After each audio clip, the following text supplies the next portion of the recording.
Are you ready to take your photography game to that next level? Well, today I'm going to share 7 simple photography tips that will instantly level up your photos without you having to spend thousands of dollars on brand new camera gear. And stick around until the end of this video because I've got a bonus tip that's an absolute game changer for everyone that I've shared it with. It's genuinely helped me go from taking mediocre snapshots to creating images that actually make people, well, a few people go, wow, this is all right, this is not bad. Now, I'll be honest with you, I'm no pro. I'm an amateur photographer who's constantly trying to figure out how to make my photos look less like a drunk tourist's holiday snaps and more like something that you'd actually want to hang on your wall. But that probably means that we're in this together, right? So let's dive in and see if we can't make some real photo magic happen. All right, so let's kick things off with composition. You know, that thing that separates photos from, oh damn, pretty decent photo. Now, I used to think that composition was a mystical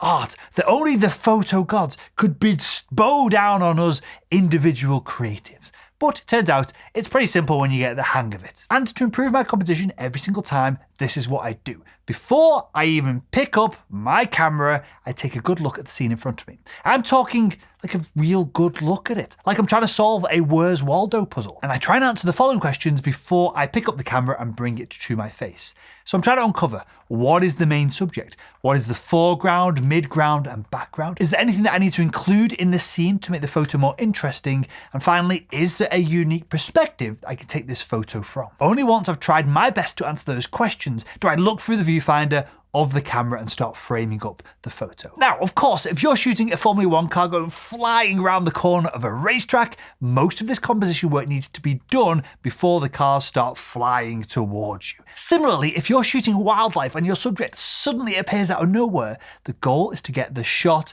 any shot, before you start to get a little bit more fancy with your composition. But generally, for amateurs like myself, I find that slowing down slightly and being conscious of the photograph that I'm creating, rather than taking a simple snapshot of the scene that just happens to be in front of me, has a massive impact on the final image that I create. One trick that I love and I use all the time is the rule of thirds. Just imagine that your frame is divided into a 3x3 grid, and most cameras actually have an overlay option for this that you can turn on. Try placing your main subject along these lines or at the intersection between these lines, and like magic, suddenly your photos look more balanced and more interesting. But hey, rules are meant to be broken, right? Sometimes I will deliberately place my subject dead center if I want to make a bold statement, or I'll put it off to a weird angle on the side if I want to make the viewer feel uncomfortable when they're looking at the photo. The point is, don't just point and shoot. Take a second about where you want everything to fit within your frame. And here's another pro tip that I picked up. Pay attention to the edges of your image. It's so easy to get tunnel vision and only focus on the subject that you're trying to capture, but those edges can really make or break a photo. My photography coach recently picked me up on the edges of this shot, and with a little crop, he's right. Getting rid of those islands does make the photo look less messy and more pleasing to look at. Obviously, make sure that you're not accidentally cutting off important parts of your subject, but keep an eye out for any distracting elements creeping in from the sides as well. Now, I know what you're probably thinking, but what if I'm shooting something that is moving rather than a traditional landscape shot, which is what I typically do?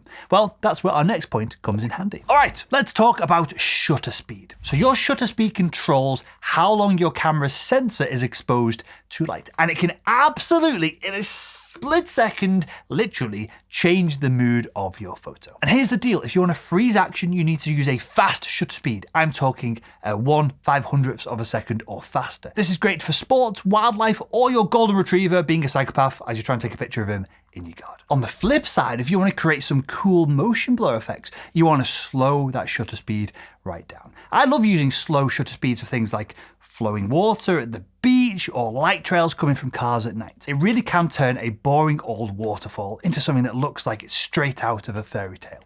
But here is the catch. When you're using a slow shutter speed, camera shake becomes your worst enemy. Even the tiniest of movements of your camera turns the entire photo into a blurry mess. That's where the reciprocal rule comes in handy. This is just a fancy way of saying that your shutter speed should be at least as fast as the reciprocal of your focal length. What the heck does that even mean? Let me break it down. So let's say you're shooting with a 50mm lens. your shutter speed should be at least 1/50th of a second. If you're using a 200mm lens, you want a shutter speed of at least 1/200th of a second. Now, this is not a hard and fast rule, but it's a good starting point to avoid that dreaded camera shake. And speaking of blurry photos, that brings us on to our next point. Okay, so let's get one thing straight here. A blurry photo, 99 times out of 100, is about as useful as a chocolate teapot. That's why nailing your focus is absolutely crucial. Think of it like this. A photo that has an interesting subject in focus, with blown out highlights or grain from using the wrong ISO or weird colors, can still be an incredible photo. But if your subject is completely out of focus and it's hard to comprehend the story that you're trying to tell, well, that makes the photo basically useless. Now, I used to think that autofocus was some kind of black magic, that sometimes it would get it right, sometimes it would get it wrong, and spoiler alert, it's a lot more predictable than that. Here's what I learned, right? Your camera's autofocus is like a well-trained dog. It's going to do what you tell it to, but you need to give it very, very clear instructions. For most situations, I find that a single point autofocus works best. It lets you tell your camera very specifically what you want it to focus on, rather than using animal detect or all these different fancy modes where the camera is doing a lot of that computational brain work for you. So if we're using single point autofocus, where should we be focusing? Well, if you're shooting a portrait, the person's eyes are usually the best bet. If you're shooting a landscape, try focusing about 1/3 of the way into the scene. This little trick is called focusing in on the hyperfocal distance, and it's your best bet to keep everything from the foreground to the background nice and sharp within the image. Now, if you're shooting something that is moving, like my dog Walter, then you might want to switch to continuous autofocus. This mode keeps adjusting the focus as your subject moves, and it's like having a tiny ninja inside your camera pulling focus on your behalf. But what do you do when your autofocus inevitably plays up? Maybe you're trying to shoot through a fence to a subject on the other side of it, or the light is really low. Well, that's when it's time to switch to manual focus. And I know, it sounds like that should have been something that we've left behind in the past, but trust me, with a little practice, manual focus can be pretty accurate, and it can be a real lifesaver in situations where your autofocus is playing up. And now that we've got our focus sorted, let's talk about something else that can truly make or break your photos. Light is to photography what water is to fish. You can't do without it. But having said that, not all light is created equal. Understanding light is the quickest way to take your photos from meh to marvelous. And let's talk about the first things first. Let's look at the quality of the light. So typically, not always, but typically, soft light is going to be your best friend for most situations. It's flattering, it's forgiving, and it makes most things look good. Pretty, in fact. You'll find soft light on overcast days or during golden hours, just after sunrise or just before sunset. On the other hand, harsh light, like the midday sun, can be quite tricky to work with. It creates strong shadows, and it can absolutely wash out the colors that you're trying to capture with your image. But don't write off this time of day completely. Sometimes those strong shadows can create really dynamic effects if you use them right. Then we've got the direction of light. Front lighting, when the light is behind you, is great for bringing out colors and details. Side lighting can create interesting shadows, textures, and depth. This is perfect for landscape photography. And backlighting, when the sun is behind your subject, can create some really cool silhouette effects. And here is a trick that I love. If you're shooting in harsh midday light, try finding a little bit of shade. It's like nature's softbox, giving you nice, even light to work with. Or if you're feeling adventurous, try shooting into the sun for some cool lens flare effects. And if you'd like to learn more about leveraging the light to take better photos, why not click the link that's in the description below this video to download my completely free photography cheat sheets. Print them off and take them with you on your shoot to give you quick access to the settings that you need to get the shot and what to look for to make your photos look more epic.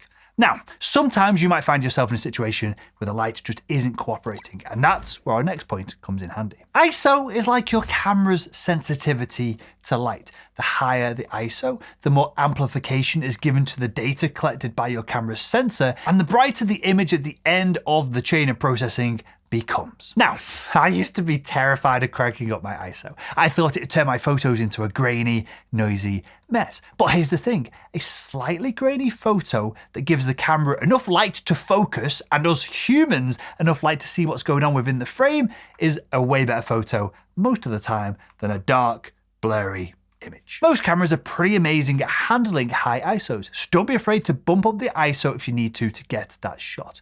With that being said, start with the lowest ISO you can get away with and only increase it when you need to.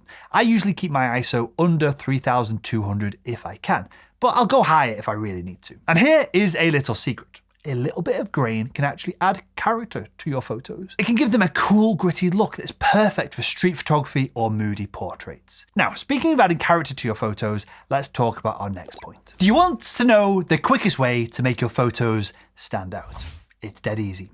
Change your perspective. And this is important because it's so easy to fall into the habit of always shooting from eye level. This is what almost all amateur photographers do, and so when you do it, it leads you to create photos that look very amateurish. But trust me, getting down low, high, or just getting plain weird with your camera angle can transform an ordinary scene into something that is inherently extraordinary. Try getting down low for some cool up angle shots. It can make your subjects look more powerful or imposing. Or get high up for a bird's eye view. It's amazing how different a familiar scene can look from above. And don't be afraid to tilt your camera. I know this sounds a little bit weird if you haven't done this before. This is called a Dutch angle, where you tilt your camera diagonally as you take your shot. And this can add a real sense of tension or unease to your photos. Just don't overdo it, or your viewers might think that they've had one too many pints when they're consuming your content. Remember, the goal in most photography, not all, but most photography, the goal is to show your audience the world that they live in a way that they haven't seen before. So next time that you're out shooting, challenge yourself to find at least 3 angles for every shot that you were gonna take from eye level like every other amateur. And you might be surprised what you come up with. Now, all of these tips are great, but they won't do you much good if you're not out there actually taking photos in the first place, which brings us on to our next point. I know this sounds obvious, right? But hear me out. The best way to improve your photography isn't by buying fancy gear, memorizing every camera setting that's in the manual, or, to be quite honest, watching random dudes on the internet ramble on about like me. You improve the quickest by actually going out and taking the damn photos. Taking lots of photos. Try setting yourself some challenges. Try taking 10 photos of the same subject, and each one of them has to be different. Or commit to taking at least 1 photo every single day for a month. It doesn't matter if they're not all masterpieces. The point is to get comfortable with your camera and to train your eye and your brain to see new photo opportunities that other people just aren't seeing. And don't just take photos, study them as well. Look at your images with a critical eye. What do you like about this one? What could you have improved about that one? Learning from your mistakes is just as important as celebrating your successes. And I know this might sound a little bit crazy in the social media age that we all live in, but go out and buy and then study some photo books. And this might be a bit controversial, right, for any professional photographers that are tuning into this video, but I buy most of my photography books secondhand on Amazon. Because a photo book that might be 40 quid new is only going to be 3 or 4 quid secondhand. And sure, okay, if there's a professional photographer that you want to support, go to their website, buy their book full price. Otherwise, just grab them for cheap and focus on improving your own photography instead. Remember, every pro photographer started off as a beginner. The difference is that they didn't give up, they took more photos and they kept improving. And that's all you've got to do as well if you want to improve your own photography. All right, so here's the bonus tip that I promised you at the top of the video, and this is something that absolutely transformed my own personal photography, and that is by doing personal projects. A personal project is like a self-assigned mission. It could be anything. Documenting your town's high street.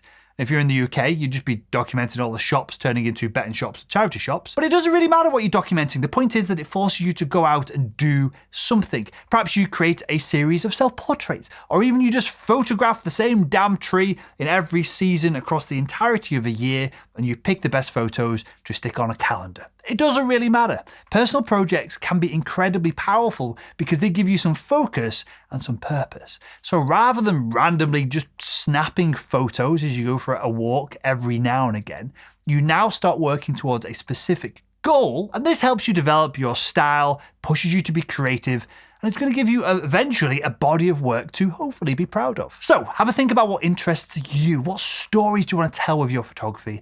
And then start a project that reflects that. Trust me, it will take your photography to a whole new level. And if you'd like to continue improving your own photography results, why not click the video that's on the screen right now? It dives into the deep question of whether we should be cropping our photos.